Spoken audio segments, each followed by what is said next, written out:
Exodus chapters 39 through 40. They made specially woven garments for ministry in the sanctuary, and the holy garments for Aaron from the blue, purple, and scarlet yarn, just as the Lord had commanded Moses. Bezalel made the ephod of gold, of blue, purple, and scarlet yarn, and of finely spun linen. They hammered out thin sheets of gold, and he cut threads from them to interweave with the blue, purple, and scarlet yarn, and the fine linen in a skillful design. They made shoulder pieces for attaching it. It was joined together at its two edges. The artistically woven waistband that was on the ephod was of one piece with the ephod, according to the same workmanship of gold, of blue, purple, and scarlet yarn, and of finely spun linen, just as the Lord had commanded Moses. Then they mounted the onyx stones, surrounded with gold filigree settings engraved with the names of Israel's sons, as a gem cutter engraves a seal. He fastened them on the shoulder pieces of the ephod as memorial stones for the Israelites, just as the Lord had commanded Moses. He also made the embroidered breastpiece with the same workmanship as the ephod, of gold, of blue, purple, and scarlet yarn, and of finely spun linen. They made the breastpiece square and folded double, 9 inches long and 9 inches wide. They mounted 4 rows of gemstones on it. The first row was a row of carnelian, topaz, and emerald. The second row, a turquoise, a lapis lazuli, and a diamond. The third row, a jacinth, an agate, and an amethyst. And the fourth row, beryl. And the fourth row, a beryl, an onyx, and a jasper. They were surrounded with gold filigree in their settings. The 12 stones corresponded to the names of Israel's sons. Each stone was engraved like a seal with one of the names of the 12 tribes. They made braided chains of pure gold cord for the breastpiece. They also fashioned 2 gold filigree settings and 2 gold rings, and attached the 2 rings to its 2 corners. Then they attached the 2 gold cords to the 2 gold rings on the corners of the breastpiece. They attached the other ends of the 2 cords to the 2 filigree settings, and in this way they attached them to the ephod's shoulder pieces in front. They made 2 other gold rings and put them at the 2 other corners of the breastpiece on the edge that is next to the inner border of the ephod. They made 2 more gold rings and attached them to the bottom of the ephod's 2 shoulder pieces on its front, close to its seam, above the ephod's woven waistband. Then they tied the breastpiece from its rings to the rings of the ephod with a cord of blue yarn, so that the breastpiece was above the ephod's waistband and did not come loose from the ephod. They did just as the Lord had commanded Moses. They made the woven robe of the ephod entirely of blue yarn. There was an opening in the center of the robe like that of body armor, with a collar around the opening so that it would not tear. They made pomegranates of finely spun blue, purple, and scarlet yarn on the lower hem of the robe. They made bells of pure gold and attached the bells between the pomegranates, all around the hem of the robe between the pomegranates. A bell and a pomegranate alternating all around the lower hem of the robe to be worn for ministry. They made it just as the Lord had commanded Moses. They made the tunics of fine woven linen for Aaron and his sons. They made the turban and the ornate headbands for fine linen, the linen undergarments of finely spun linen, and the sash of finely spun linen, expertly embroidered with blue, purple, and scarlet yarn. They did just as the Lord had commanded Moses. They made a medallion, the holy diadem, out of pure gold, and wrote on it an inscription like the engraving on a seal: holy to the Lord. They attached a cord of blue yarn to it in order to mount it on the turban, just as the Lord had commanded Moses. So all the work for the tabernacle, the tent of meeting, was finished. The Israelites did everything just as the Lord had commanded Moses. They brought the tabernacle to Moses, the tent with all its furnishings, its clasps, its supports, its crossbars, and its pillars and bases.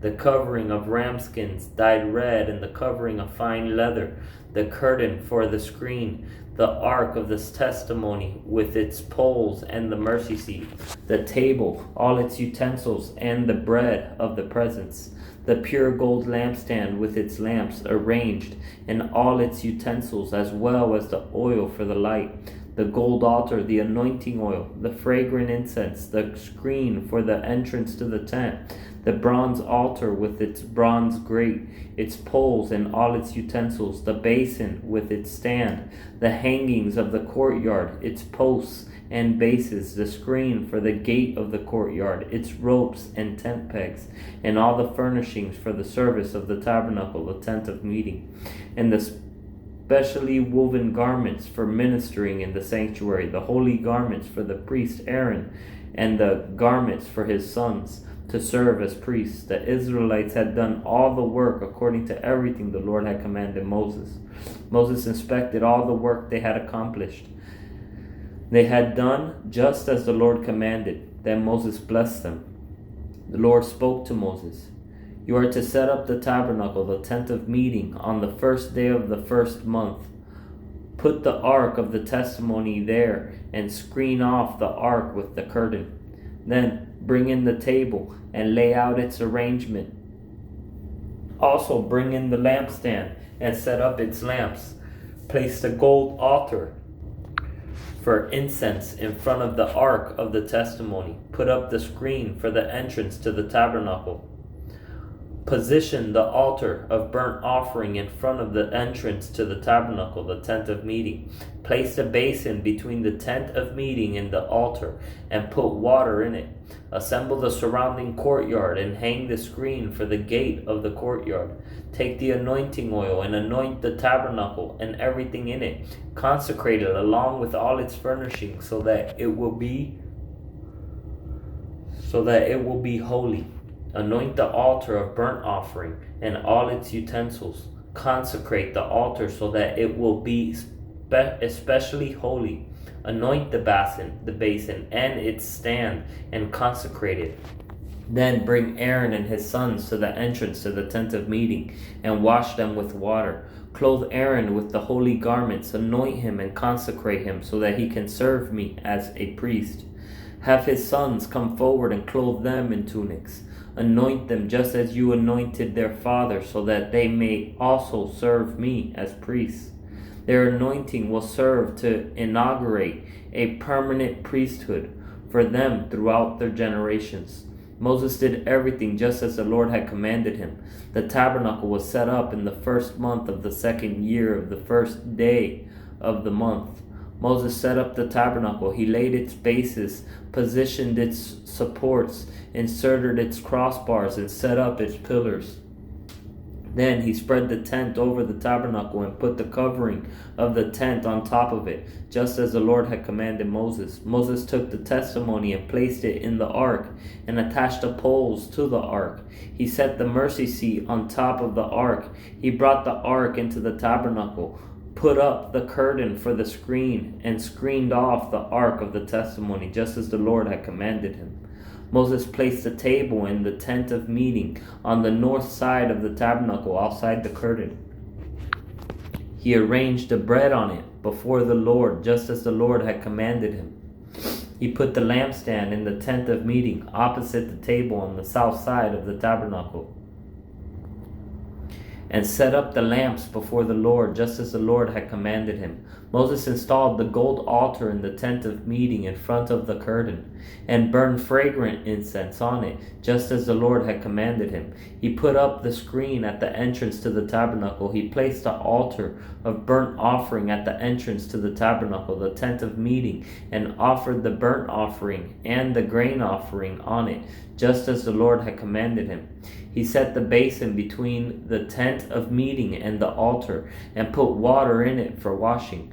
Moses, Aaron, and his sons washed their hands and feet from it.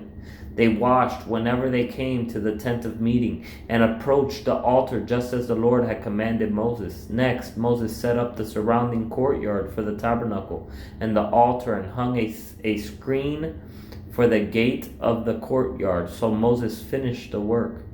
The cloud covered the tent of meeting, and the glory of the Lord filled the tabernacle. Moses was unable to enter the tent of meeting because the cloud rested on it, and the glory of the Lord filled the tabernacle. The Israelites set out whenever the cloud was taken up from the tabernacle throughout all the stages of their journey. If the cloud was not taken up, they did not set out until the day it was taken up. For the cloud of the Lord was over the tabernacle by day, and there was a fire inside the cloud by night, visible to the entire house of Israel throughout all the stages of their journey.